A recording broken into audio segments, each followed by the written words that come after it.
제13강 행정행위의 내용. 허가는 실정법상으로는 허가 외에도 인가, 면허 등의 여러 가지 용어로 사용되고 있다. 지방경찰청장이 운전면허 시험에 합격한 사람에게 발급하는 운전면허는 강학상 특허이다.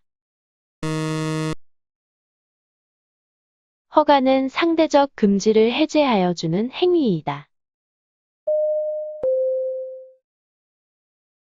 전통적 견해에 따르면 허가는 일반적 금지를 해제하여 본래의 자유를 회복시켜주는 명령적 행위라고 할 수 있다.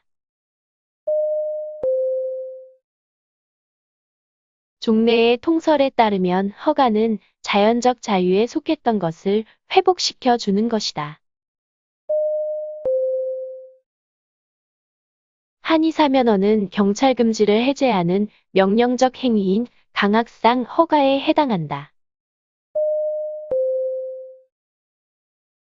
식품위생법상 일반 음식점 영업허가는 성질상 일반적 금지의 해제에 불과하므로 허가권자는 허가 신청이 법에 서정한 요건을 구비한 때에는 원칙적으로 허가를 하여야 하나, 다만 예외적으로 관계법령에서 정하는 제한 사유 외에 공공복리 등의 사유를 들어 허가 신청을 거부할 수 있다.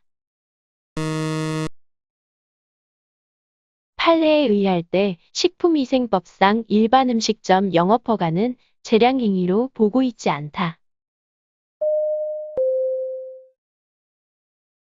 주류 판매업 면허는 강학상의 허가로 해석되므로 주세법에 열거된 면허 제한 사유에 해당하지 아니하는 한 면허관청으로서는 임의로 그 면허를 거부할 수 없다. 환경의 보전 등 중대한 공익상 필요가 있다고 인정되더라도 법규의 명문에 근거가 없다면 산림 훼손 기간 연장 허가를 거부할 수 없다. 임목굴채 허가는 기속행위에 해당한다. 숙박용 건물의 건축 허가는 기속행위이므로 중대한 공익상의 이유가 있다 할지라도 그 허가를 거부할 수 없다. 판례는 허가의 성격을 기속행위로 본 경우도 있고 재량행위로 본 경우도 있다.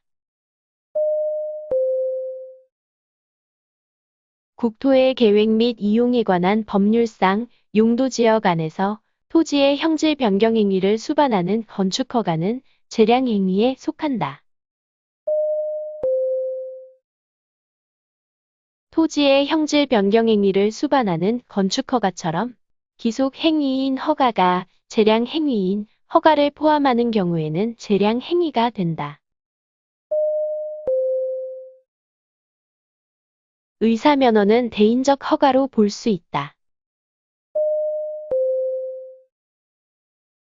대법원 판례에 의하면 허가 신청과 다른 내용의 허가는 효력이 없다. 개축허가 신청에 대해 착오로 행한 용도 변경 허가는 무효가 아니다. 허가의 효과는 당해 허가행정청의 관할 구역 내에서만 미치는 것이 원칙이지만 법령에 규정이 있거나 허가의 성질상 관할 구역에 국한시킬 것이 아닌 경우에는 관할 구역 외에까지 그 효과가 미치게 된다. 갑은 강학상 허가에 해당하는 식품위생법상 영업허가를 신청하였다. 갑에게 허가가 부여된 이후 을에게 또 다른 신규 허가가 행해진 경우 갑에게는 특별한 규정이 없더라도 을에 대한 신규 허가를 다툴 수 있는 원고 적격이 인정되는 것이 원칙이다. 전통적 견해에 따르면 이미 허가한 영업시설과 동종의 영업 허가를 함으로써 기존 업자의 영업이익에 피해가 발생한 경우 기존 업자는 동종의 신규 영업 허가에 취소 소송을 제기할 수 있는 원고 적격이 인정된다. 유기장 영업 허가는 유기장 영업권을 설정하는 설권 행위이다. 허가로 인하여 받는 이익은 법적으로 보호되는 이익이 아니라 반사적 이익이라는데 이견이 없다. 일반 소매인으로 지정되어 영업을 하고 있는 기존 업자의 신규 일반 소매인에 대한 이익은 법률상 보호되는 이익이다. 담배 일반 소매인으로 지정되어 있는 기존 업자가 신규 담배 구내 소매인 지정 처분을 다투는 경우 원고 적격이 있다. 허가의 경우 특별한 규정이 없는 한 관계법상의 금지가 해제될 뿐이고 타법상의 제한까지 해제되는 것은 아니다.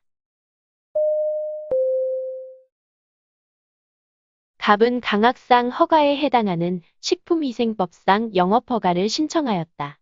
갑이 공무원인 경우 허가를 받으면 이는 식품위생법상의 금지를 해제할 뿐만 아니라 국가공무원법상의 영리 업무 금지까지 해제하여 주는 효과가 있다.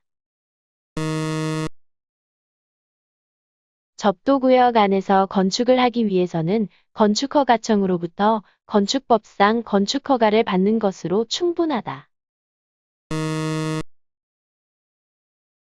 인허가 의제제도는 하나의 인허가를 받으면 다른 허가, 인가, 특허, 신고 또는 등록 등을 받은 것으로 보는 제도를 말한다.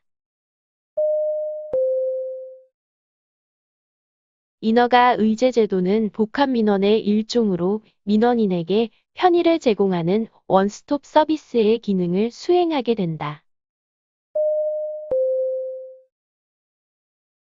건축법에서 인허가 의제제도를 둔 취지는 인허가 의제사항과 관련하여 건축허가에 관할 행정청으로 창구를 단일화하고 절차를 간소화하며 비용과 시간을 절감함으로써 국민의 권익을 보호하려는 것이다. 인허가 의제는 관계기관의 권한 행사에 제약을 가할 수 있으므로 법령상 명문의 근거 규정을 필요로 한다. 인허가 의제가 인정되는 경우 민원인은 하나의 인허가 신청과 더불어 의제를 원하는 인허가 신청을 각각의 해당 기관에 제출하여야 한다. 주된 인허가 처분이 관계기관의 장과 협의를 거쳐 발령된 이상 의제되는 인허가에 법령상 요구되는 주민의 의견 청취 등의 절차는 거칠 필요가 없다. A 허가에 대해 B 허가가 의제되는 것으로 규정된 경우 A 불허가 처분을 하면서 B 불허가 사유를 들고 있으면 A 불허가 처분과 별개로 B 불허가 처분도 존재한다. 주된 인허가 거부 처분을 하면서 의제되는 인허가 거부 사유를 제시한 경우 의제되는 인허가 거부를 다투려는 자는 주된 인허가 거부 외에 별도로 의제되는 인허가 거부에 대한 쟁송을 제기해야 한다. 주택건설사업계획 승인 처분에 따라 의제된 지구 단위 계획 결정에 하자가 있음을 다투고자 하는 경우 의제된 지구 단위 계획 결정이 아니라 주택건설사업계획 승인 처분을 항고소송의 대상으로 삼아야 한다. 주택건설사업계획 승인 처분에 따라 의제된 인허가가 위법함을 다투고자 하는 이해관계인은 주택건설사업계획 승인 처분의 취소를 구해야지 의제된 인허가의 취소를 구해서는 아니 되며 의제된 인허가는 주택건설사업계획 승인 처분과 별도로 항고소송의 대상이 되는 처분에 해당하지 않는다. 갑은 강학상 허가에 해당하는 식품위생법상 영업허가를 신청하였다. 갑에 대해 허가가 거부되었음에도 불구하고 갑이 영업을 한 경우 당의 영업행위는 사법상 효력이 없는 것이 원칙이다. 허가는 행위의 유효 요건이므로 허가를 받아야 할 행위를 허가받지 아니하고 행한 경우 그 행위는 행정강제나 행정벌의 대상은 되지 않고 무효로 되는 것이 원칙이다. 건축허가는 수허가자에게 어떤 새로운 권리나 능력을 부여하는 것이 아니다. 건축허가 시 건축허가서에 건축주로 기재된 자는 당연히 그 건물의 소유권을 취득하며 건축 중인 건물의 소유자와 건축허가의 건축주는 일치하여야 한다. 구독과 좋아요를 눌러주세요.